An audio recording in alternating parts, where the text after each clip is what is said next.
Apple juice for two. Apple juice for two. Apple juice for two. Ladies and gentlemen, welcome back to another Apple Juice for Two exclusive interview. Today we are thrilled to be joined by filmmaker, artist, man of many talents, you would say, Mr. J8. Hey, What's going on, man? nice to be here. Thanks for coming. Yeah, I'm excited. Yeah, I've been watching and listening to podcasts. I say watching because they're on YouTube and Yeah. whatnot. But What do you watch and listen to? Like, what are your favorite podcasts?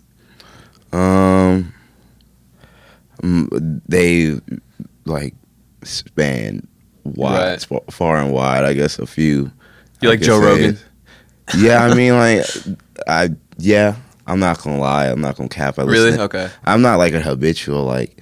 There's plenty of times where I like go into it and go out. It's just, Yeah. if I'm in podcast moods, but some that are in rotation. There's like his stuff. There's a certain kind of like archetype for a Joe Rogan fan. I feel like people who are like Joe Rogan stans, like Yeah. deep into it. But yeah, like everybody goes on his show. So like sometimes someone goes on that I like and not like. That's the whole thing. Like everyone goes on his show, so it's hard not to like fall into like category of I've watched more than 5 episodes of. Unless you just don't want to watch his stuff, then it's like okay, fair enough. Yeah, exactly. I mean, and some of it can just be goofy as hell and like funny to listen Yeah. to anyway. He's such a Right. kind of just like a buffoon. Yeah. It's like a knucklehead. Yeah, and I That's enjoy a- that. I feel like he's just a cool dude. Yeah. So starting like from the beginning of your life or whatever, like where do you come from? Are you from Charleston? Yeah, I'm born and raised from Charleston. Really? Charleston, South Carolina. Yeah, Okay. Like where'd you go to high school then? Like, hand in hand. and okay, cool. So is that how you know Akil? Excuse me. Yeah, we both went to middle school and high school together. Nice. Um, Okay. Thomas, Dylan, like hmm a lot of us went to school together. So Nice. that's kind of like even like Q and everyone, Yeah. like everyone else, they kind of came in like they kind of folded in college, like so Right. everyone that's kind of in YFL, it's kind of mostly we met. The hand-in-hand crew. Sometimes hand went on to like Coastal to CFC. Right. And Okay. then Yeah. Where did you go to college? I went to Trident. Nice. I went Sweet. to tech school. Nice. Local. Yeah, I did a little bit of Trident too, and then I spent some time at App State, but I never finished. Did you finish? You got your filmmaking degree or something? Yeah, I got my associates. I did 2 years. Nice. 2 years. What was that like? Did you, like going out of high school? I guess a lot of people just assume they have to go to college. Like, is that you wanted to go for filmmaking somewhere? Was that like always the plan? Yeah, my excuse me. You're good. I was screaming at the Simcari show the other night. Oh My, yeah, that rec room. yeah. Wasn't it? Nice. That looked Yeah. dope. Yeah, it was lit. Yeah, I really did want to go to school for film because I knew exactly what I wanted to do when I got out of school because I was in high school and middle school doing that, hmm making my own videos and stuff. And that's always what you wanted to do. Yeah, for the most part. Well, so like, was like filmmaking and directing kind of like the first art form or thing that you fell in love with? Like, how did that come about?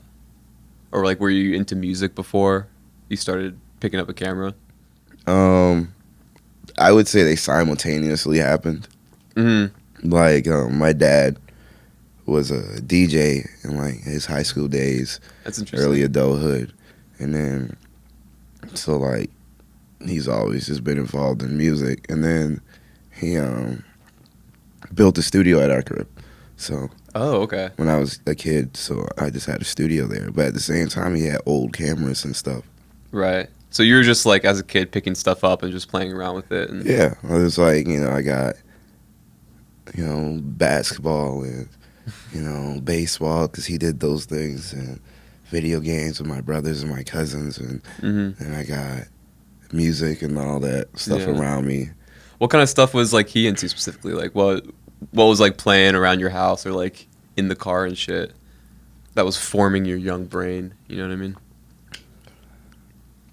Well, it's really a two-way street because it's like, as much as I'd say my dad and his music influenced me, my mom did as well. Because like it'd be times where, like to answer your question, like my dad, he'd be playing like old school hip hop, like KRS, Kane, Fat Boys, stuff like that. Yeah. mainly KRS, Slick Rick, Rakim, stuff like real old school, like lyrical smooth stuff like Ice Cube, Nice. NWA, Dre stuff like that. But then a lot of times it was, as much as it was that, it was more like James Brown, Isley Brothers, Right. like just The classic Al stuff. Green, Mm. you know. It was just a lot of like soul and stuff like that, like funk, reggae, things like that he would play as well. And then my mom, like, you know, my dad be working, so on the weekends we'd be with my mom because she'd be off and Yeah. she'd be like, all right, everybody wake up. We about to go shopping. Yeah. So I'm going shopping. Y'all not about to sit in this house and do nothing. Right. So it was like, all right, now I'm listening to like Ashanti, Mary J, Nice. you know, gospel music, a lot of gospel. Hmm. So it's like, it was a nice, well blend, I'd say. Yeah, that definitely sounds like a well-rounded kind of like introduction into. I mean, especially with your dad, like having that kind of modern for the time, like interest in the modern music, like hip hop and stuff, but like appreciating kind of like the source, like the origin stuff, like Isley Brothers and shit like that. You know what I Yeah. mean? Like, Like, he would, for real, just sit me, like, when we're in the car, he'll play songs and then be like, yeah, this sampled in that. This right here is sampled Really? from this LL song, like LL Cool J sampled this and oh damn, stuff like that. And I was like, because he was a DJ, so I mean, he would yeah, just as much as the artist did back then, he would have to go and find samples samples and stuff. to mix his own mixtapes. And Was stuff he using that. like turntables, like Yeah. vinyl and stuff at that time? Yeah, it was like 80s, 90s. He was Yeah. doing this, so it was like, That's yeah, because I don't even know like what DJs. I mean, I guess like before we had controllers and shit like that. It's just you were buying records and like you was like samplers. real life buying records, and it was like you took a crayon, color pencils, marking in like Really? this line right here is where the hook come at. This is the bridge where the instrumental is. And, like No loop way. it and have like, some vinyls were sold where it was like one side is, the actual songs, and then the other side is like it could be instrumentals and acapella stuff like that. Oh, like okay, some interesting. vinyls and tapes came like that. Not all, but Some there artists were some. doing that. That's interesting. Yeah, I mean, it was, one of those rare fine things, but you can find stuff like that. And that's where, like, the real cool, like, dope sampling stuff Yeah. came from. It was like, bro, this is funky beat, like, Mm-hmm. jazz type. Yeah, finding a break somewhere riff and is stuff. going on, and they break off on a bridge for, like, 2 minutes. And it's like, this is a 7-minute song. Damn. No one would have listened to this and sat through this to find it. But, Yeah. like, he taught me the value of that. Yeah, you're like seeing the connections and stuff like that. Mm-hmm. And I mean, like that's such a big part of the art of it. You know what I mean? Like the cultivating and curating those things. Like nowadays it's kind of you'll get software and shit that's just like preloaded with a bunch of stuff, or like Yeah. it's easy just to like listen through a bunch of shit. But like you had to like drive to somewhere. You know what I mean? Like look through crates and stuff like that. Yeah, I mean, that was, something that he taught me real early, was just that, when, you got Wayne and T.I. and Gucci Mane and Soulja Boy and all that was popping around the times where I was growing up, Mm. Kanye, 50, and it's like, they were like the end point of like doing those things until Right. it came more of like, now it's like, we get hip hop artists are actually getting producers in the studio, and like by producers I mean like the composers and stuff like that. Yeah, They're people like, who are yeah, making people- stuff from scratch. Yeah, and like whatnot. I know how to play the guitar. Someone come and play guitar. I know how to play the piano, and I got this old like synth or old organ that I'm about to croon out on and make some loops and stuff like that for you. And I mean, like even then, like that's a whole different game that they just didn't have the funds nor the capacity to Right. really reach Yeah. in those times. So it was like a duality where he just taught me like, because he engineers and made beats too. Like he transitioned into that stuff too, and then Interesting. it was like, yeah, when I was a kid, I always just go downstairs. That was before he built the studio, but then out back he had the studio. And, Mm. It's really interesting how like the early stuff of like hip hop and that kind of shit was like just kind of repurposing stuff, like funk and other like R&B things. You know what I mean? And I mean, like, there's an art to that too, bro, because, in the same way there's a finite amount of creations in life, Mm. there's also an infinite amount of adaptations of it. Right, like Remixes. possibilities to collage The it and stuff. spin-offs. Right. Like, bro, there's only one human race. You can't like morph off into a human 2.0. You're just gonna adapt and remix it. You're basing it off the one model, you know. Right, Even exactly. if you get like genetic modifications, stuff, it's like, Yeah, bro, exactly. you're still based off a human. Yeah, like even if you're making your own beats and stuff, like you can't help but draw from like the web of references that you have in your head from the shit that you like. You know what I Yeah. mean? And I mean, everything's a melting pot nowadays. But in the melting pot, there's still things that stand out. Yeah. Really? Yeah. What stands out to you these days, like in terms of music? Like what inspires you these days in terms of artists? Really, people that have fun with it. Yeah. And in the sense of like, you could be delivering the most painful like feeling, or you can be the turnest guy in the room. But as long as you was like, as long as, you know, everyone says it, as long as I can feel it. But the things that really stand out, it's like that. Mm-hmm. Authenticity. Yeah. Because, you know, in these days, it's real easy to pop off, and it's also hard to stay relevant because you're not authentic. And, you know, a lot of people gravitate to inauthentic things but don't stick around for it. Yeah, definitely. Yeah, I mean, like the authenticity and like the humanness of it is like what gives you that longevity. Yeah. You know?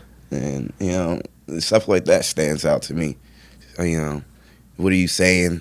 Are you like, are you confident in what you're saying, or whether you singing because this girl broke your heart, or you a female and you singing because, you know, you just want your boo back and he cheated on you, but you like, nah, you know, send him down the road, but it's Yeah. like, but I still want him. And it's like, you know, Yeah. I feel that, like Keisha Cole and stuff like that. Like I said, my mom had me on, so it's like I understand both sides of, you know, where, like, I've been listening to gospel music. I grew up in church and stuff, so Really? it was like they up there on that, you know, podium screaming. They feel Yeah. that. They feel it. For real. I mean, it's also like, you know, a bunch of people too, like they're all singing it together and stuff. Yeah. Like it just feels like so loud and like powerful. Like Yeah, that's kind of a wild and experience. It's like, you know, there's just tiny aspects of stuff like that, and it all moves together, and it just makes me like, that's what stands out to me, like creativity, Yeah.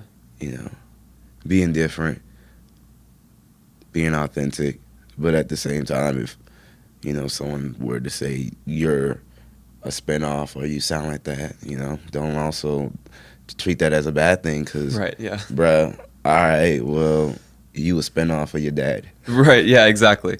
Yeah. If you say that about anything that feels like disrespect, you just an offshoot of your parents. I mean, I can't help it. You know what I mean? We're all born from somewhere. Yeah, You know? it's like, bro, all right. What do you want from me? What'd you listen to before you started doing music? Yeah, exactly, Who'd you yeah. watch before you started making movies? Like, You're not the only one who discovered, you know, like whoever originally. Yeah. You know what I mean? like you're not the first person to put a China ball over someone's head in a frame, but you know, bruh, what's the scene that you put it in? What's the story you telling? You know, Right. It's like, and no one ever did it in this way and that way, and no one ever did it to, you know, symbolize this or whatever. And everyone's got their own ways of seeing things. Everyone's got their own way of presenting things. Yeah, with like visual storytelling and stuff like that, like, you know, directing and cinematography and shit. I feel like I don't know, it's so hard. I mean, tell me if you agree with this or not, but like it seems, at least for me, it's like it seems so hard to think of like new things or like new ways to like, you know, what should I, like, how should this sequence go, like the sequence of shots, like, you know, what should I do with that to like evoke like this one thing I'm trying to communicate, you know what I mean? Like I feel like I mean, excuse me. you're good. Honestly, bro, it's just because filmmaking is so much harder. Really? Like, as someone that's done both and actively does both, Yeah. it's so, because I mean, like, you really ain't gonna make much or nothing happen with a film without a team. Like, Right. you need someone down to, bro, who gonna stand at the end of this room to make sure and walk around and just make sure that everyone that's helping make this is quiet while we rolling, Right. and no one walk through that dang door. Exactly, You know, yeah. it's down to stuff like that. It's down to, bro, who about to order this food and pick up food so we can eat lunch? have to sit in here for hours. Yeah. In this heat, no AC on, so it don't mess with the audio, stuff like that. Yeah. Redoing scenes, even down to the most minute things like music videos when you're running out there running and gunning. Bro, you need someone to hold the lights sometimes. You need someone to help edit your stuff. If you only can go but so far doing it yourself. Whereas like music, I mean, there's people that take off just doing it dolo in their studio, in their bedroom. Exactly, yeah. And I mean, it's like, it's not to say that music ain't hard too. I mean, shoot, you could have fire beats and have, the hardest lyrics written for you, but if you can't deliver it, you ain't got breath control, if you ain't got a team of people listening to your stuff, and it's like, nah, that's not it. Maybe focus more on this, focus on that type of music. I mean, that's if you want to be an artist. So if you want to be a professional artist, then, if you're just doing it for fun, then, Yeah. I feel like, with music, like, if you're just making beats or, like, music in your own room, it can easily become an echo chamber really fast, you know what I mean? Yeah, and I mean, it's the same thing with film. I mean, so many people, the whole story is that everyone wants to, especially in film, everybody, like every kid that's coming up in the industry at one point in time they had this grand idea of, I got this script that people are going to want to hear about. Exactly, yeah. And I'm going to tell you, bro, they don't. Unless it's like your homies or your friends or like y'all drunk, high at a party, and y'all just shooting the shit, then it's like they really not going to care. You're not that guy, pal. You're not that guy. But it's like, bro, you got to convince people, And It's true, you have to kind of sell it. And it goes, you got to sell things. And the same thing works in music. Like, everything's marketing and selling. Everything's about pitching things correctly. How you say it, who you say it to, when you say it. But, like, music is like that in the audio sense of, like, exactly, hear it. Like, when should this key change? Right. It's like and why, you know what I mean? Like, Like, I played clarinet and piano since middle school, and like high school I was in the band, middle school I was in the band, so it's like key changes and time changes and definitely, that's all that shit is, crescendo here and day crescendo there and stuff like that. They didn't have lyrics and stuff to like so it was communicate that. So it was like the pace, what instruments was playing. Is it brass heavy? Is it percussion heavy? Is it a lot of woodwinds? This timpani comes in for a big boom. Yeah, that's like, bro, they had like marching songs and symphonic pieces to depict wars. Exactly. It was like, and then bombs come in, boom, boom, boom, cannonballs and stuff. And it's like, now we got movies like Saving Private Ryan where it's like, bro, we got this, we don't really got to have crazy music playing because I just got to show this MG42 cutting down a whole troop of people coming out this boat. Right. We have the resources to like recreate it down to like the uniforms and like the straps and like the belts and shit. Like, you know what I mean? I mean, there's people that, really took their time and stuff, and you can't really achieve things like that without a team. And that's why I think the difference in film with music is like, for me, I find myself working on music so much just because it's something I could do alone. Right. But like when it's like film and stuff like that, you never want to approach it half-assed. You never want to approach it half-baked because everything costs money. It costs time. It costs money. You got to get a location. That costs, you're going to have to ask someone to either let you be in their place or pay for that, or they have to close so you can freaking change the lights and cut the AC off and have the door locked for a scene and take up space in the parking lot. And you gotta ask someone, yo, can you come and style the dresses and make sure people are dressed and stuff like that and correct? Yo, can you just watch continuity and make sure what they do in this scene is accurate to what's on the script and also the stuff we shot prior?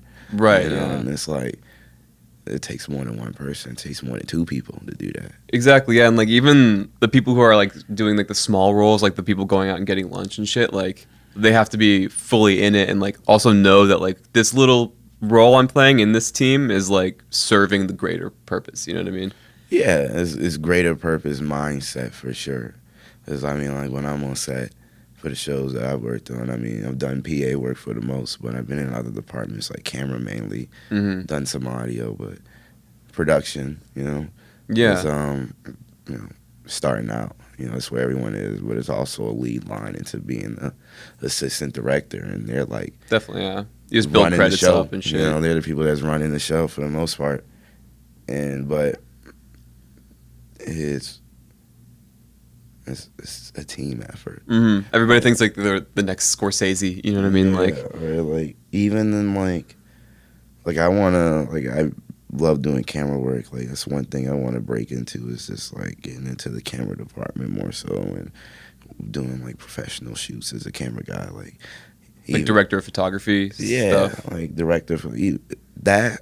Yes, but like for the most part, I mean, realistically, I'm trying to thug it out, being like camera assistants and Right, yeah, like exactly. pulling focus and stuff like that. Because like focus pulling is a craft. You know, they measure the distance from the lens to the whatever they're focusing on, and they're sitting there, and it's like, Oh my god, that sounds like so just particular that it just stresses me out. yeah, bro. Because if you got it. Vin Diesel on the screen for Fast and Furious 8, or Fast and Furious 9, it's like, bro, you better not mess the shot up. We pay Vin Diesel a lot of money to be here. We don't need you to like mess the shot up, because we want it to be wrong, because we want to have to redo this and waste more time because he messed up, or he didn't like it, or director didn't like it, or Right. You don't want to do it because you ain't got the shot in focus. Yeah, not because it's a That's small your job. little You're technical supposed to thing. be, you're supposed to be good at that. Yeah, so that they don't have to worry about it. Yeah, Shit. but I mean, like, there's forgiveness. I mean, everyone's human, but certain jobs is more like, especially in these other departments, is more like it's brutal. Yeah, Like, that's one thing I say I've learned in my tenure doing this is like the behind the scenes stuff that happens to put on just 5 seconds of certain shows is like brutal. right. And it's like dedication, it's teamwork. Yeah. What's like the stuff that you watch these days that like you're like, this is good shit, or like maybe like what's like when you see like new films, like new TV shows, like what are the tropes that like you're tired of? I don't know, man. I'm not really tired of tropes in this sense. Like, because I don't watch too much. Really? Nice. Surprisingly, I don't. But what I do watch, I watch a lot of. And Right. I mean, I don't watch too much because I just spend a lot of time doing, Yeah. living, experiencing stuff. But when I watch stuff that catch my eye, like Cocaine Bear, I'm about to go see that. For sure. Nice. Like, I'm not tired of stuff like that. I wish people would do more stuff like goofy, wacky little movies and stuff like that about whatever, bro. Because there's a whole audience for that shit, and people are gonna eat it up. It's true. Yeah. I haven't heard about Cocaine Bear. What's it about? Cocaine Bear is it's based off a true story. So in the true story, these guys are smuggling drugs. There's a cartel of smuggling drugs via plane, and then I guess they throw it out the plane to like ditch it, but also to like let them know, like, hey, I dropped this here in the middle of the woods. Oh, okay. Ain't no one going. It's the middle of the woods. No one should be around. But like, low key, it's like people go hiking in the Right. mountains, woods, but a bear finds it and eats it. And apparently, like in real life, the bear only was like.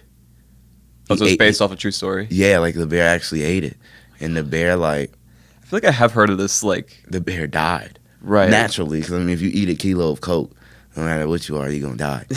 Yeah. But like, they was like, yeah, by the time it died, it had at least digested 4 grams of coke. So I mean, before it died, it was high off of 1, 2, 3, 4 grams, and then Right. passed out, died.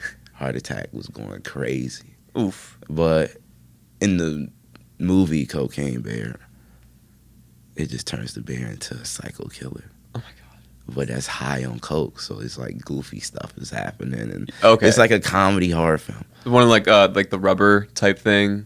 Yeah, something like that. Almost like something that you see on Shudder, like a B movie horror film, in a way, something like that. Yes, I love that shit. I love B movies. Like it's like Sharknado. Yeah, Or exactly. like Oh my what's God. the giant pipe? Like I used to watch sci-fi, that channel as a kid. Uh-huh. So like all the B like sci-fi films I've seen, like the giant python ones where it's Really? like bukkake fucking Oh my god. fucking looking snakes, or it's like, bro, this shit looks like some cheap animation. They just coming through like giant pythons, or like the giant alligator films and stuff like that. Where it's like Yeah. B movies of just like wacky stuff. Yeah, I love that shit too because it's like they're not taking themselves like super seriously or something. You know what I mean? Yeah. Like there's something like charming about it. And Yeah, stuff. and like other tropes, I'm not like, I know superheroes is played out, but I mean, if you, I like, there's shows that I like about superheroes. You know, there's movies that I like, for instance, I know people are like tired of Marvel, and people are like tired of DC, Right. but like, there's alternatives because there's The Boys, and I Right. enjoy that show. Mm-hmm. Like the cinematography, storytelling, you know, it's all like, you know. It's an original kind of Yeah, like. it feels original, like Watchmen. Yeah. That was, you know, superheroes and stuff like that, but it was real original in the sense of the first movie was original in the sense of the whole storyline, like the whole thing is a hoax. Right. And all these superheroes exist just to keep up this lie. And everyone was thinking like doomsday could happen at any time just because this guy wanted to be the ultimate hero. And then like the TV show takes that and spins off of it real great. Historical stuff, I never get tired of that. Things based in history, even if you rewrite it a bit, play with it. Hollywoodize it a little bit. Yeah. Make it fun. I mean, like there are like great shows I've seen where it's like new concepts and stuff. Like there was this one show on AMC that used to come on called Into the Badlands. I don't know if you've seen that. I don't think so, no. It was like, it felt like one of those old kung fu movies, like old like 60s, 70s kung fu movies, stuff that came out in like the 80s and stuff. But it was modern, of course. It took place in America after like some cataclysmic thing, and guns are outlawed in this new founding of the world, and now people are like riding cars and stuff, but they're like killers with like swords, knives, throwing axe stuff. It's like back to hand combat, but Right. it's been like, you know, kung fu-ified and Right. Matrix-ized, almost in a way of just Yeah. like doing flips, and Just over the top. then there's people with like these abilities and stuff like that, powers and things, which you slowly find it out through this like crazy storyline. And I mean, I kind of fell off after a while just because I didn't have cable, but I would pick it back up if I knew where to stream it at. I mean, now I'm thinking about it, I do want to finish it. Yeah. But it was a crazy show, and I mean, like I really enjoy stuff like that because my dad, we used to watch on the El Rey network old kung fu movies and stuff like that. Like he'll Okay, be watching interesting. it, and I'll just sit down and be like, he'd be like, yeah, I remember watching this when I was a kid. Yeah, I fucking my dad was actually the same way. Like he would watch all these goofy ass like shitty sci-fi movies, especially like the made for TV movies and stuff like that. Yeah. There's this one particularly I remember. It's like based off a Stephen King novel called The Langoliers. Have you ever heard of that movie? I've heard of it, but I've never seen it. No, I've never Yeah, seen it is like I remember seeing it as a kid, and it is like a fever dream. Like it is so just like eerie, and like they obviously were working with very limited resources. I mean, it's a kind of like a sparse movie in general. Just like kind of takes place in an airport, and they don't really know like what this like monster is or whatever, and like they're all just like really spooked about it. And it's like really like there's a character who's like a hot like British dude who's like discount like Pierce Brosnan or whatever, like James Bond actor. And then there's like, you know, a woman, like a love interest thing, and then like a cocky teenager kid and shit like that. But yeah, so like I rewatched that recently, just so I was like, what was this like thing that like, is this actually real? Was this just like a fever dream I had as a kid or whatever? Yeah. And that's just wild. I also used to really like watching the show The X-Files. Yeah, I've seen episodes of it just out of curiosity, but it was nothing that I really fell into. But Yeah. I chalked that up to like the Twilight Zone. Like I've always seen like things inspired by it, and it's always like, dang, I should watch it. Yeah, the But Twilight Zone is so based good. off the things that I've seen inspired by it, I already know it's crazy. But I mean, that's wild to say without even watching it. But No, I mean, you've I always mean, seen a few episodes. That make, I'm willing to make that bold statement and stand out like that. You're wrong. No, I'm joking. Yeah, if I'm wrong, then there's a whole lot No. of people that got to answer for that. Right, exactly. They chalk that shit up as the gospel. I know, yeah, no, for real, yeah. I used to be so into watching X-Files as a kid. I don't know why. It was like a comfort show or something like But that. I found the same thing to be with Harry Potter. Really? But Harry Potter more so was because like I'm playing the Hogwarts game and I've never seen any full movie of Harry Potter. I've only seen like clips and like maybe like Oh, no full movie, yeah. yeah, I've only seen like maybe 15 to 20 minutes sitting watching it with my brother in his room, and then I walk out to Right. do something else. I'm like, looks cool, but I played the game, and don't get me wrong, like the whole concept of like the wizarding world and all that, I like. But Really? I think it was like Yeah. when I was a kid, the fans. There's something things. to me like about the spells and like the wands and shit. Like it's hard for me to care about that stuff. I don't It's know hard why. for me to care about someone. Expelliarmus, doing that. Like I look at that and I be like, Come dog, on, dude. Like, I'm about to watch Darth Vader. I'm about to watch. Exactly. I'm about to watch Mace Windu For real. kill Boba Fett dad in front of him. yeah, to I'm me, it's about like, to oh my god, watch. I'd rather play Lego Star Wars any day of the week besides Lego Harry Right. Potter. Are you kidding me? I was like, bro, I'm about to load up this Skyrim on my computer. Got my mods on there. Yeah, exactly. I got a hack PSP. I'm about to be playing games and stuff like that. You know, that was my childhood, just tinkering stuff and Yeah. just doing creative things. So it was like as much as I watched things, my real love of like film and music came from me making it more so than like hearing it and watching it. Do you have any siblings? Yeah, I got an older brother. Nice. And you're just two? Yeah, The youngest? Nice. I'm the baby. So there's like a lot of time like just to yourself just to like play around Yeah. with shit and shit. I mean, yeah, it was a lot of time to myself, but I also got a huge family. Like I probably got like 12 cousins that are around my age. Oh, nice. That's cool. And then like 15, 17 if we're counting that's at most 10 years older than me. Mm-hmm. So from like 4 or 5 when I could really remember to like now, I would say maybe instead of now, like maybe back when I was 18, 19, I was, surrounded by mainly guys. Like it's like if I would say 19 of us, 18 of us are guys. Really? Of the cousins and shit? Yeah. Nice. And so it's like real boy got like doghouse shit when growing up. It was like, yo, bro, we we playing wrestling game, and now it's like, yeah, let's do that move. Slam cousin too hard, and it's like, we Uncontrollable horseplay? yeah, Going breaking stuff in the house. Grandparents get mad, going up the road, play ball, come back, sweaty, sit on the couch, then walk down the street to go get food, go to the grocery store, get wings, shit like that, come back, ain't washed, it's 4 a.m., and we like, all right, I'm getting sleepy, stuff like that. Just growing up like that, just Yeah, doing dude, stuff. that's the dream. Watching anime, playing video games, going outside and hurting each other. I had never appreciated that stuff as much as I do, like, in the past, like, year or two, you know what I mean? Like, growing up, you're like, damn, like, that's so Now that I'm special. an adult, half of that shit, I'm like, nah, I'm good on that. Really? Yeah, like don't get me wrong. It's always that boy inside me. Mm-hmm. Like, people like a dog is in me. That dog is in me to still be like, yeah, bro, fuck the rules. Right. We're not going to sleep. Yeah. We're not showering. We going to play ball. We about to watch this. Mm-hmm. All the homies is hanging out. Mm-hmm. Blunts, drinks now. But it's like at the same time, you got life and you change.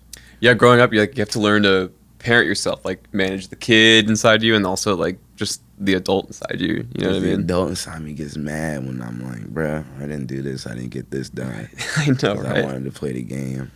But, yeah, I would, say that for the most part. Going back to the earlier question was, I'm not tired of seeing most things. Nice. Because I've just, seen and done so much where it's like at the point of I don't watch enough I see. to get tired. Yeah. You're busy and, like, you know what you like and you're not going to Yeah, waste I would time say to I'm watch more so it. tired of seeing things be promoted to me Dude, I feel the same way. than people making it, because it feels like there's a whole section of material that's not being promoted, that is being produced. And It's it like, yeah, feels- the advertising machine these days, like, doesn't exist like it used to. Like, it's all just based on, like, social media platforms. Like there used to already be exist. a time where movies like Home Alone and Stand By Me and stuff like that, old classic films that were made on like, it would be made on a budget of something around the number of, 15 Mhm. mil at highest Right. to something of the number of, couple hundred K, Sure. 50K to produce. Right. And it's like, well, But they'd still make it into theaters and yeah, stuff. and it's like they yeah. make it in the theaters and they get the commercial and they get the VHS release and stuff like that. Yeah. Back in those days, and then you'll be wondering, dang, why did I enjoy stuff like those? Why did I enjoy the movies? Why did I enjoy those movies? Right. Why did I enjoy these TV shows? Why did I enjoy it? Even though it was made on much more simpler budget, not as many, if any, no box office names. It's nothing of that nature, and it's those things really mattered back then. Talent Exactly. and stuff like that. Low budget, mid budget, high budget wasn't really a thing that people threw all their money Yeah. on. And nowadays, especially in film, everything feels like it has to be high budget. Like, Exactly. bro, go out there and do the fucking B movie, make your little shitty movie with your friends, because that's what I did for half of my life. Mhm. From middle school, from being 9, 10 years old, I got my first camera. Like, before that, I had my dad camera. I had, Mhm. he had this old JVC camera with a light on it, VHS type Nice. deal, and I would just do that. Then he got a digital camera. I fucked around with that, and then they got me a camera because it was like, bro, you keep fucking with the cameras. Here you go, get you a camera. And then, Right. Yeah, no, It it's just goes cliche on to from say, there. but like, I mean, to talk about like streaming services and stuff, but it's like, yeah, back then, even if it was a cheap movie, cheaper, and like there were no big box office names on it, like they still had to put it in a theater, and people were like, oh, what are we gonna go see this weekend? You know what I mean? yeah. And so like, And it was options. I mean, there's options now too, but like I said, It's it so goes back to what's fragmented and being shit. promoted and things like that. yeah, Because people just aren't being vocal about the real cool, dope shit. right, They don't want to speak out on, Cocaine Bear's out. yeah, It's a ravaging bear. right. They come through and tear stuff up. Movies like those don't really get as much promotion as a movie such as Marvel or Lord of the Rings, more franchise films. Minions, And that's a lot of what's happening now. definitely. Minions, DreamWorks, Disney, they're cranking them out. Oh my god, dude, Disney is such a crooked company with fucking monopolizing just like media in general. Yeah, I mean, it's going to happen because, newspapers monopolize, music industry, everything monopolizes, Mhm. But then at the same time, when it monopolizes, it self-cannibalizes until there's a portion that just breaks off and renews. Yeah, It's a cycle. It's going to happen forever. we're coming up on it, I swear. Because Yeah. we're reaching peak monopoly these days. I feel mean, like. people aren't feeling it, and that's what I'm hoping. It'll be more of a lane opening it up to where people are like, let's take the bet. Let's take the, the risk on more authentic, down to the core stuff, even if it's not the high budget, Yeah, stuff that we've been shown, even when it comes to music. Like, it's not the well-produced music that got, A&R's listening to make sure we got this song with that song, following with this artist. You should work Right. with this artist, work with that artist. But work with who you want to work with who's organic, right? The film that's organic to you.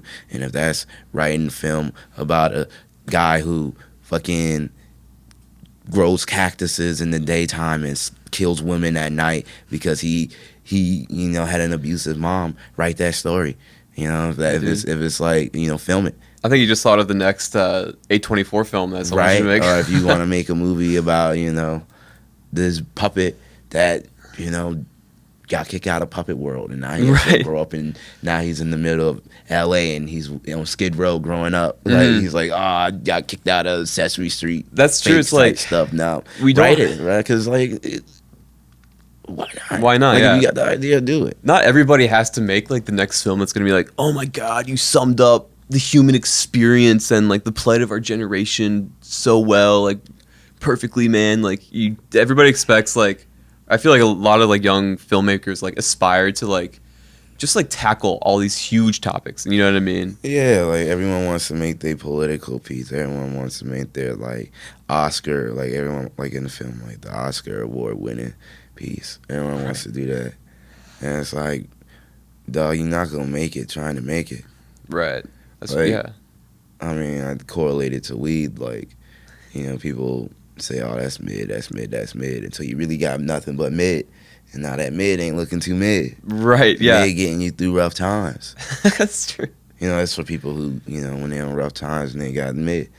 But I mean, there's other correlations to that, just because that's just top of my brain. But No, the weed metaphor works for a lot of things. That it does, because everyone wants to say, like, you want to call these movies mid, you want to call these artists mid, and it's like 10 years later you're gonna be thinking, damn, that was some real hard shit, because all the Right. kids under you are like looking up to those things, and they're like, they're telling you, yo, that was crazy.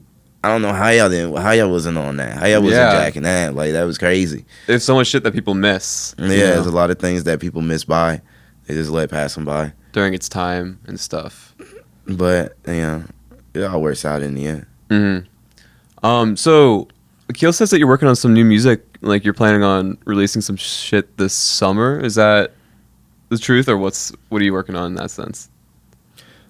I've been active. I have been. Just already at right now, like, I just had a song drop with Young Tito, this guy Young Tito, me out in Charlotte Nice. area. He's in North Carolina, around there. We got a song and a video on the way. X and Molly, that's out now. X and Molly, Young Tito, J8. Just dropped that. Something that just dropped on Valentine's Day. I got some music I did with my boy Drex, D1 Drex. He's in Atlanta. I met him when he was in Charleston at a party, and then I was their video guy, because I do video, and then I fell into music, because I always did music in the bag, but I never like took it serious at the point, because I was like, I'm the video guy, like, Right. I'm not about to be doing music. Yeah. But then I got around some friends, and they were like, do that, and he was one of them, and I was like, for sure. And he was like, it sound hard, bro, keep doing it. Nice. And so I got some music with him. So do you make your own tracks, like, or do you do you produce your own tracks and stuff, or do you? Yeah, no, it's 50-50. I produce, I make beats. Nice. So there's some of my beats that are mine that I use. Some beats are other producers. A lot of times I give other people my beats, like my homie is E. Nice. He has a lot of my beats, because I produced like 2 of his tapes. Like the next project he's dropping, District 8, all done by me. Right. I Nice. produced it, recorded all. Same thing with his last project he had, Cold Season, all done by me, recorded by me, mixed. So I mean, I do it. I'm not the best at it. I wouldn't say I'm the best, but a lot of people like it. So I mean, it's something. And then me and him, like me and my homie E, we got it's E. He got Cold Season coming that I mix, engineer, and produce all the beats on. Nice. But also we got a series that we do, like a collab tape called Splash Bros. Okay. But it's based off of more like wrestling. Okay. 'Cause, like there's a move that Eddie Guerrero does, and like Rob Van Dam, the frog splash, is when they jump off and they just splash, land on someone. Do you like 450 wrestling and splash. stuff? Yeah, I fucking love wrestling. Really? That was growing up, was just watching wrestling, and For then real. Okay. going out in the backyard and throwing each other through like Nice. the trash bins and hurting each other, jumping off of shit, and then being like, all right, bro, put that video on YouTube, and we would have like 300, 400 views. So you make like, your own little like bro, wrestling videos? backyard wrestling, hell yeah. Oh It my was God. Backyard wrestling. Did you have your own like WNT. name character? Yeah, it was J.A. King. It was just my name. Shit. Yeah, it was just, I'm like, scared. Yeah, and then like it was just my cousins, growing up boys, and we was watching that shit, and it was like, one day I was just on YouTube, and I just saw this thing. It was like ESW out in Texas, some shit like that. These kids in their backyard wrestling, they was doing some wild stuff.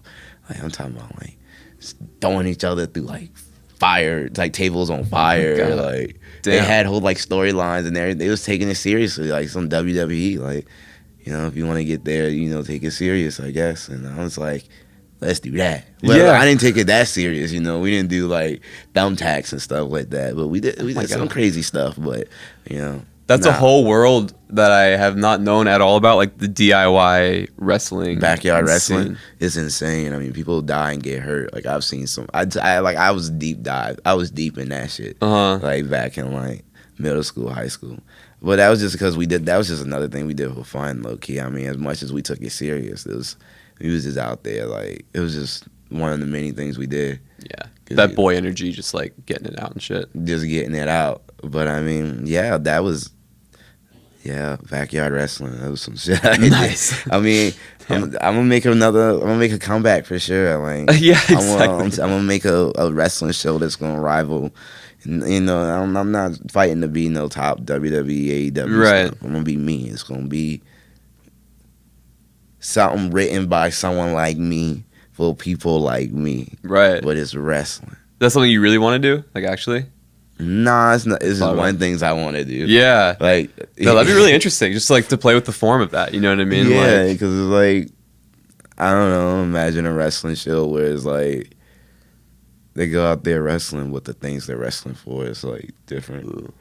Like, I don't want to give too much away, and like the storylines and stuff like that. Right. Like, this is like long form history in the making shit that your I've been proprietary planning out. thoughts. Yeah, definitely. like that makes sense. Yeah. it's gonna be like some like imagine like You got ideas. Jerry Springer.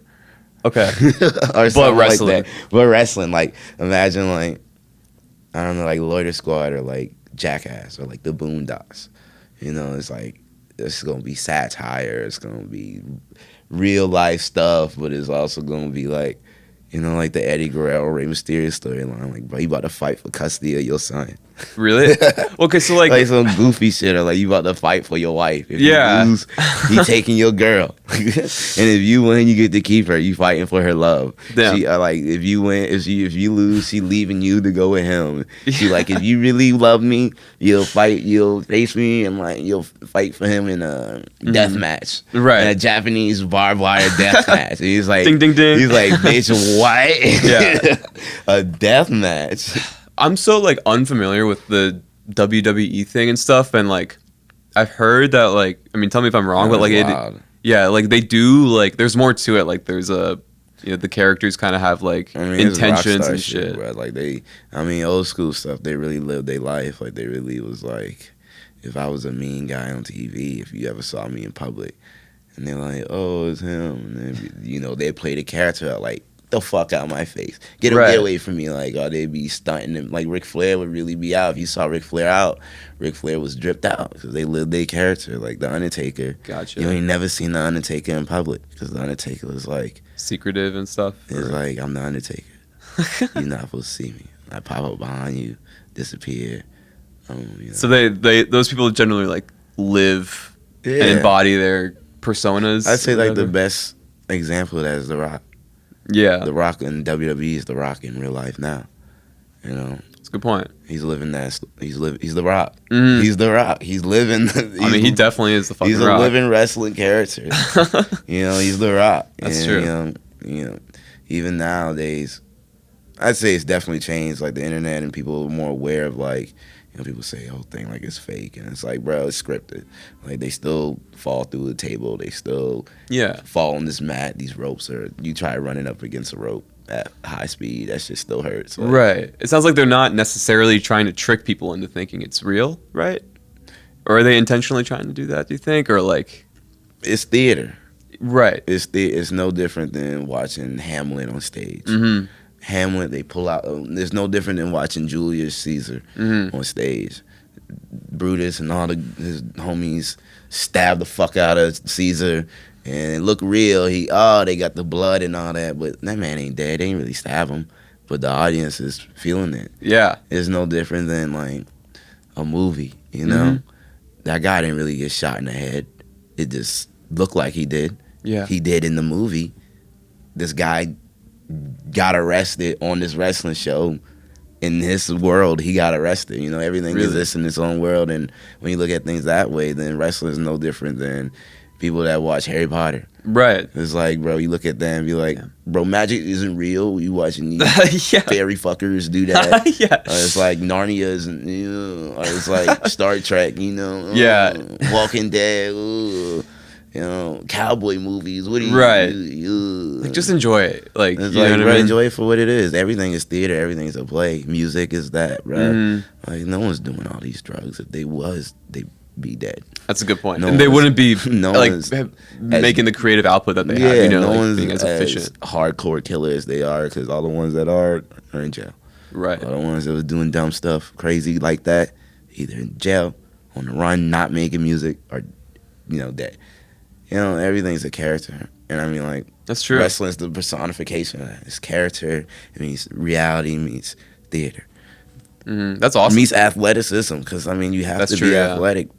They tell you don't try this at home for a reason. Right. Yeah. Like, if you can't deadlift, bro, don't try to pick someone up on your shoulders. Don't try to powerbomb someone. You're going to hurt yourself Yeah. and hurt them, hurting yourself. Right. No, that's a good point. There's plenty of times that people have, like, gotten hurt wrestling, Yeah. just as much as people get hurt playing football. Many Yeah. people, like, get concussions from wrestling as many people get concussion from football and fighting. Many people get torn ligaments and stuff. So it's just as physical as any other contact sport. hmm It's just scripted, so technically it's not a sport. Right. But it's a sport in the way of A if you storytelling machine. or something, Yeah, you know, who could tell the best story, who could outperform the next person. Because yeah, it's scripted, but if I perform my role better than you, nigga, people gonna want to fuck with me more. Right. If they believe my story more, if I'm the underdog and They're I gonna really root for you want more, this, yeah. or if they believe me more of like I'm the bad guy and like I'm top dog, I'm elite, Right. I'm the apex, Uh-huh. and people that believe in me gonna believe in me and be like, you know what? Yeah, apex, elite, top guy, Let's go. top guy, that's him, Yeah. and it's like. But it's no different than like music. Yeah. If I want people to think I'm flashy, drip out, fashion guy, I'm gonna wear fashion. Yeah. But if I am that, then that's even more better. And a lot of times, you'd be surprised, like with the wrestling concepts and stuff. A lot of it's authentic to who the people are. Sometimes it's not. You play a role, and sometimes you play roles that are super authentic to yourself. Mm-hmm. And 9 times out of 10, those are the one that really hits. Yeah. You know? They just kind of like amp it up for Yeah. the stage and shit, you know? Yeah, and it's like instead of you being an actor in this one film one time or for a sequel and then spread out through months, when you're a wrestler you're just an actor full time. Right. I've always thought that's kind of interesting with like music, like across all genres, like hip hop and rock, like punk rock or metal and stuff. Like Even like pop, like yeah, pop, like Britney they'll write. Spears and like Mm-hmm. Kesha, girly girl stuff. Yeah, anybody like they can write songs about just being like awful people generally, like in a lot of ways. Yeah. And they're A, not like that, and B, like people are just like are huge, like they eat it up. You know what I mean? Yeah. But they don't like, there's a disconnect there because like if someone was like actually like that in real life, it'd be like, oh, you're a shitty person. You know what I mean? Yeah, it's like money and fame and cool clothes can only get you so far if you're a terrible person. Like, Yeah. bruh, I know you got 10 kids. Ain't no way you strung out on drugs all day. Right. Baby mamas will be blowing you up. You would go to jail for failed, like, child protection stuff. Right. Like, everything's acting in a way. Mm-hmm. It's just everyone wants a story to believe in. Exactly. Yeah. It's like everybody wants to, for some reason, that's like Everybody wants to entertaining. believe. Like the fantasy mythologizing of. Bro, we got powerful brains. It easily gets bored. That's why we find so much joy in the minimalist of things, like that was easy button and stuff like that. It's like it's surprising what triggers what in this powerful computer that's our brain. 'Cause Yeah. it's like that's your soul. You don't know what it will react to Right. until it reacts. It wants to be tickled. Yeah, because bro, imagine if you exist and you just are knowledgeable and you know about stuff and your concept and understanding of things just expand and expand and expand Mhm. and change, and eventually you're gonna want to bend and fold and do new things Yeah. it's because true. I mean it's natural. It's like we're like all babies. Right. We're just growing up with more understanding of how to conduct with that baby mind. Yeah. Because we're all curious. We're just as curious as when we were babies. Right. You just want to figure things out. You want to experience new stuff, experience life, music. You know, you hear music that you like, you groove to it. You hear new songs, Yeah. there's new experience and things like that. Yeah, the stuff that like speaks to that or whatever is the stuff that generally people I feel like soak up more, you know? Yeah, yeah, Maybe. I don't know. We'll see. yeah. We're sponge brain. You know, that's Sponge brain, yeah, exactly. sponge brain theory.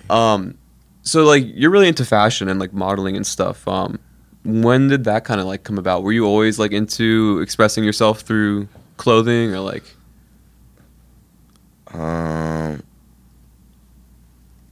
Naturally, I mean, I'm just a more laid back, cool guy.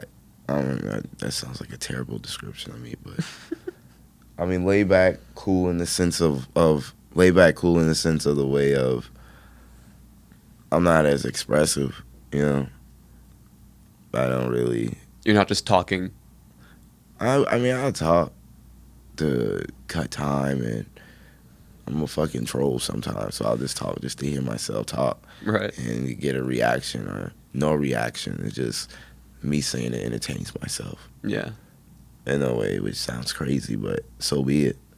It's how I get through. But I mean, at the same time, I haven't always been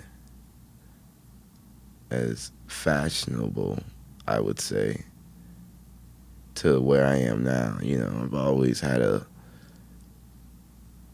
I mean, everyone likes good clothes. Everyone likes cool clothes. Yeah. And I mean, I love cool clothes growing up. You know, I had some fire, fits growing up. Yeah. But it wasn't like I'm passionate about it to where like I'm studying fashion and looking it up. I just enjoy it. I'm a connoisseur, I would say. Right. I enjoy it. Hmm. It's more, and modeling and the whole fashion world, I just kind of fell into it. You know, me having vitiligo and stuff like that. People naturally are like, oh, you look like you should model.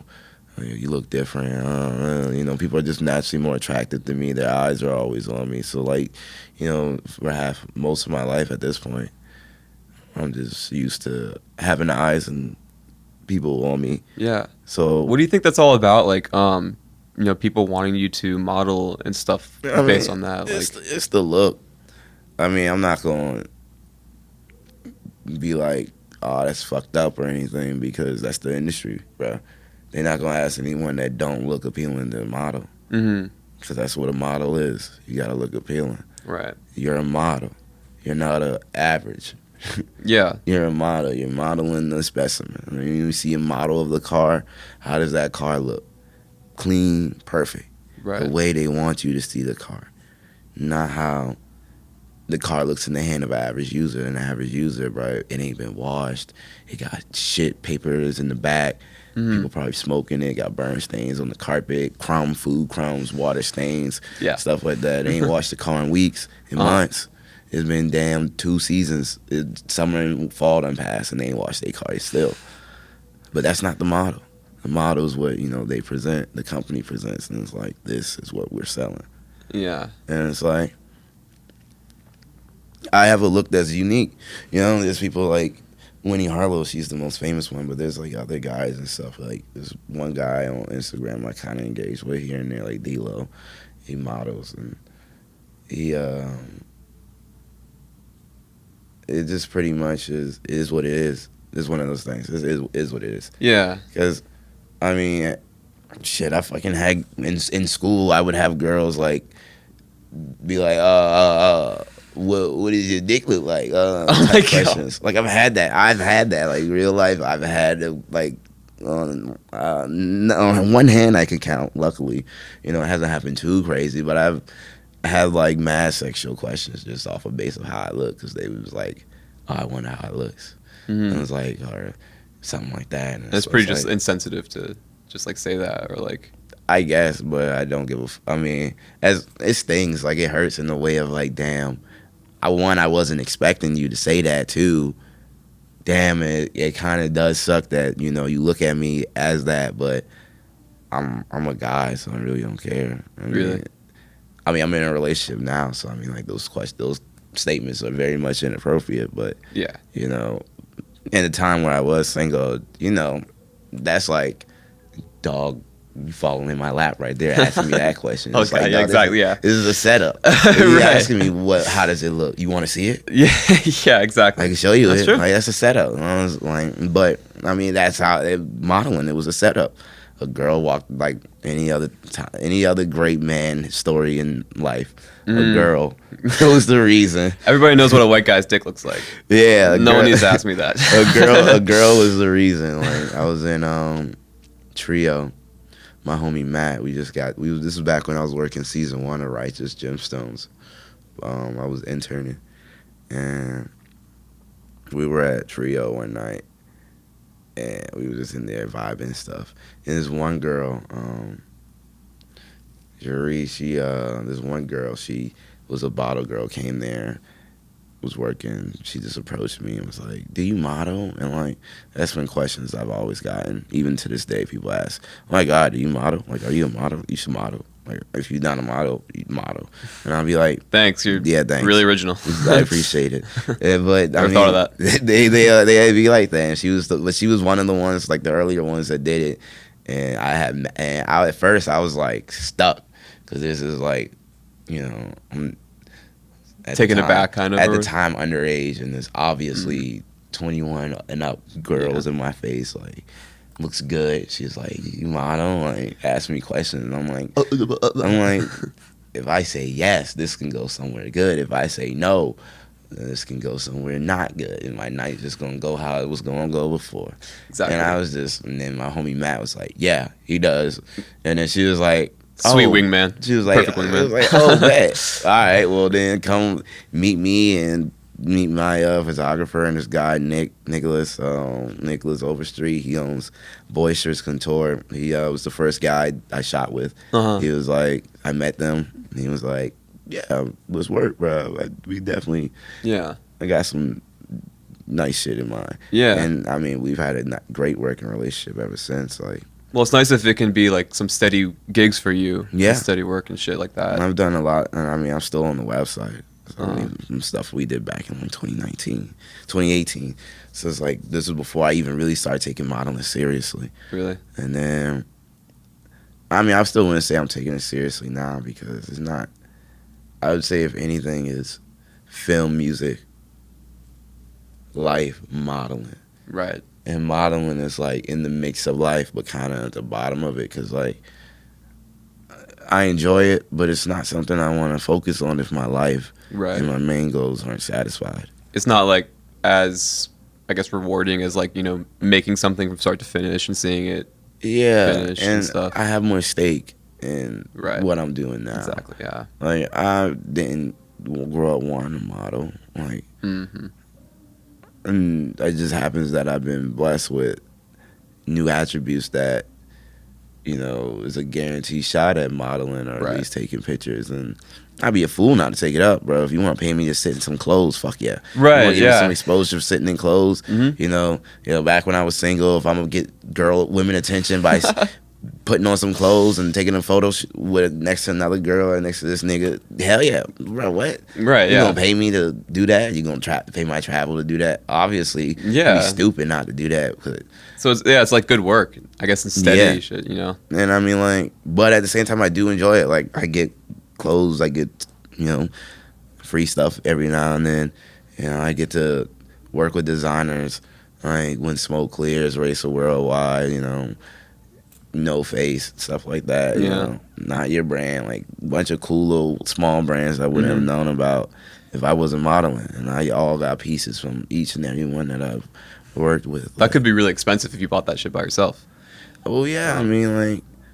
You ever thought about designing clothes yourself? Has that ever like piqued your interest after seeing kind of the process of these designers doing it and stuff? Yeah, I mean. Everyone at some point in time makes clothes, especially if you're going down the career path. Really? Or like in entertainment, at least like wearing. At every point, like if you're selling something, at some point you got merch. Right. At some point you got a shirt that you design and put something on, because you got to make money in clothes. Everyone needs clothes. T-shirts and sell. Everyone wants good looking clothes, and everyone wants to support people they fuck with. You know, they homies and stuff. So naturally they will. You know, do that. naturally I want to do that, of course, but I also want to do cooler things. Like, I don't know. There's just a lot more you can express through different mediums like music and film. Yeah, than, like, I would say it's more so that, but also it's not my lane. You know, like I'm not a designer. I don't do clothes. You know, I don't make clothes. I don't.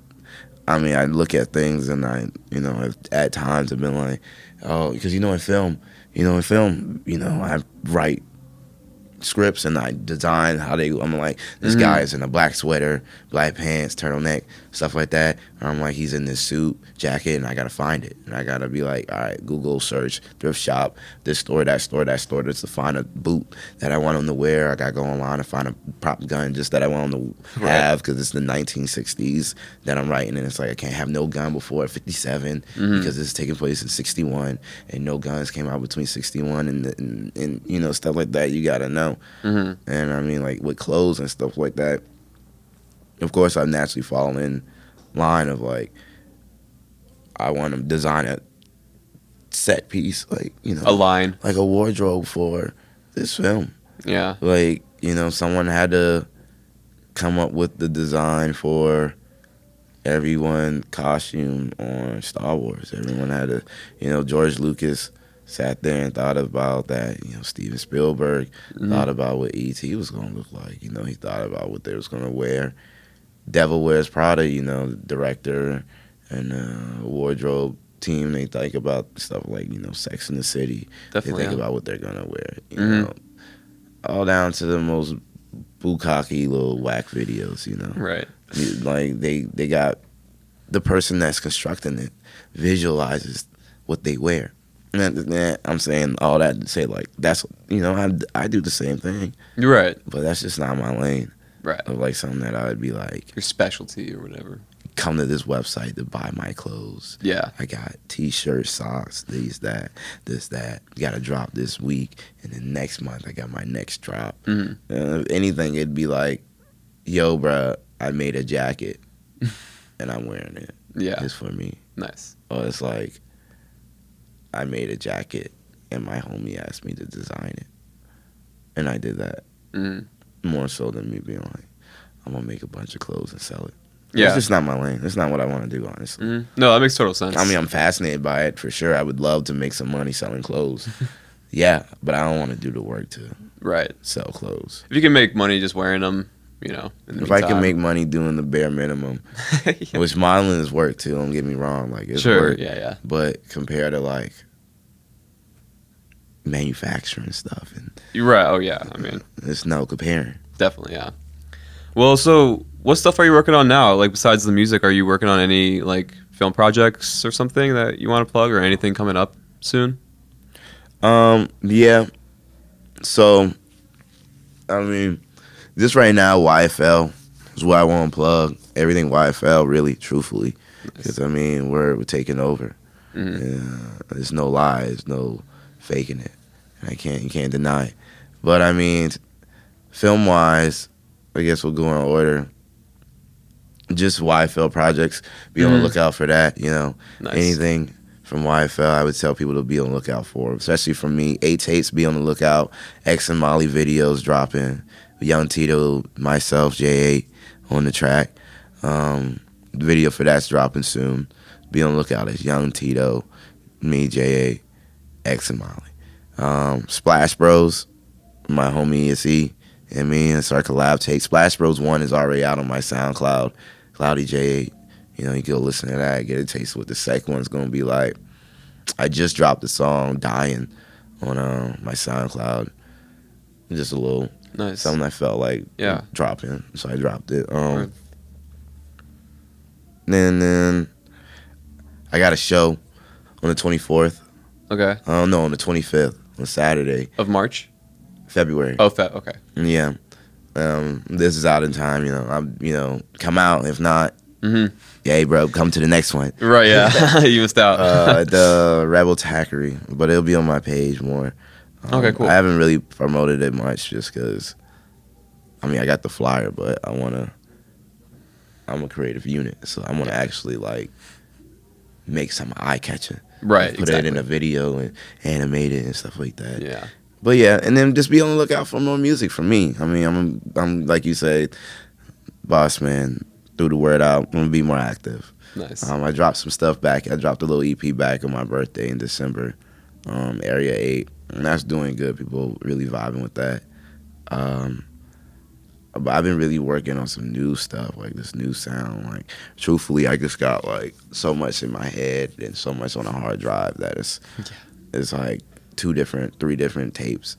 I feel that. That it's like, should I combine? Should I separate? Right. There's so much that it's like I don't want to say definitively what is going to come out when and where, but There's stuff in the pipeline. there's stuff in the pipeline Nice. that's coming out very soon Hell yeah. to follow other stuff that come out in the pipeline. Right, It's yeah. consistent, you see, about Exactly. 2023 is all about consistency from J8. Nice. You know, Okay. Well, hell yeah, dude. I appreciate you talking to me, and I'm Yeah. excited about all that stuff. for sure. Yeah, I'm glad to be here, man. Appreciate it. Apple Juicer 2.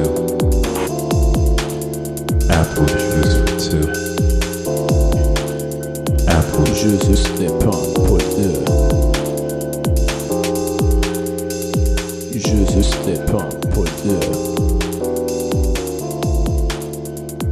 Je suis pas pointeur.